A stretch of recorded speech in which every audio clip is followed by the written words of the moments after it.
Every single time I talk to a non-EV guy, usually happens at the charging stations, the third question they always come up with, but battery change.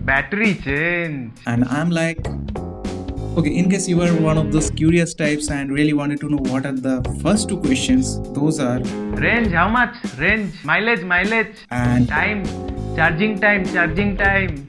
Anyway, coming back to the original question, which is also the topic of this video, let's just look at why these people are so concerned about changing their battery. Well, that's because old habits die hard. These people are worried because it's actually them who frequently need to change their batteries. People who are still on the fence about going electric, when they hear about battery electric vehicle, the word battery brings them back those bad experiences. The cold start, jump starting the batteries, and in worst cases, pushing your vehicles. Yeah, we all have been there. These guys need to understand that EV batteries are fundamentally different from those lead acid batteries. So let's start with the physical difference first. EV batteries are not a single battery. These are actually called battery pack because that's what they are. These are a very compact package of hundreds or even thousands of small lithium-ion battery cells, which essentially means that they are solid.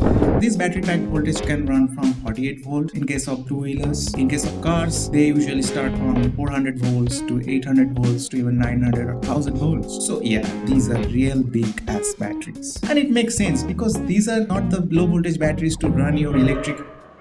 The low voltage batteries, those are there just to run the basic electricals like your horns or headlamps, etc. In case of EVs, their battery packs are part of their propulsion system. That means the electrochemical energy inside the battery pack is what drives your vehicle. It's basically their fuel. Now, if you look at a typical 12 volt lead acid battery, and I'm talking about the big types, their energy capacity is between 1 kilowatt hour to 1.5 kilowatt hour. In contrast, the lowly low of electric scooters, yes, I'm talking about those Chinese scooters, those have 2 kilowatt hour battery packs. At the high-end motorcycles can have 10 or 15 or even 20 kilowatt hour battery packs. For the cars, this capacity may very well run from 100 to even 200 kilowatt hours. Point to note here is, electric cars still need those low voltage batteries for the safety purpose. Although Tesla has moved to the lithium-ion battery pack even for their low voltage battery.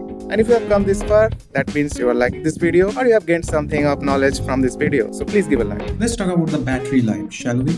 This is basically described in terms of two parameters. Yeah.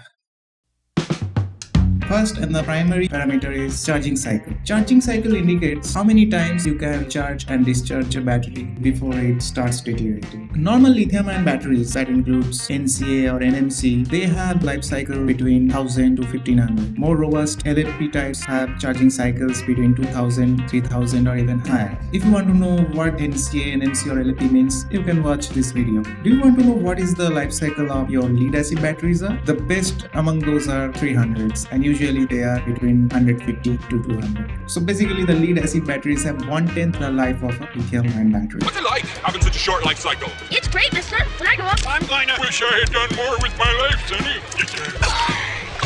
But that's not all. The second parameter, which is called depth of discharge, means what is the percentage level up to which you can discharge the battery safely. For the lead acid batteries, if you discharge them below 20% or 30% just 2 or 3 times, they will be gone. Lithium-ion batteries can be safely discharged up to 5% or 10% or even less. In fact, they can be discharged up to 0% several times. The only caveat here is you have to charge them back quickly.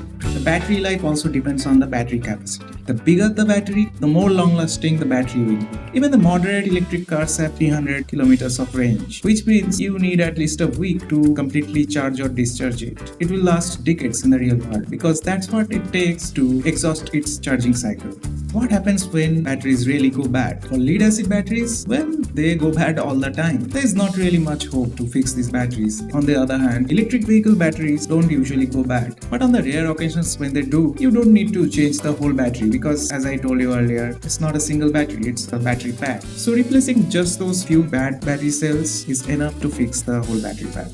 Another big factor associated with the old batteries are the maintenance. Lead acid batteries and the word maintenance go hand in hand. If you park them even for more than a month, these batteries will just go bad. You either have to hook up these batteries with some kind of solar setup or you have to keep starting your vehicle intermittently. None of these issues happen with electric vehicles because lithium-ion batteries are virtually maintenance free.